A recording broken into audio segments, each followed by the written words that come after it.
Hello student, welcome to my channel Shiva Math Classes.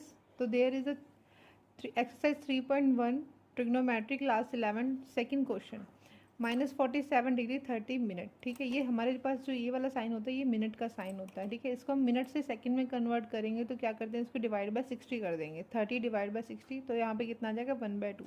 अब ये 47 into 1/2 जो आया ये जो है हमारे पास मिक्स फ्रैक्शन की फॉर्म में आता है हमेशा।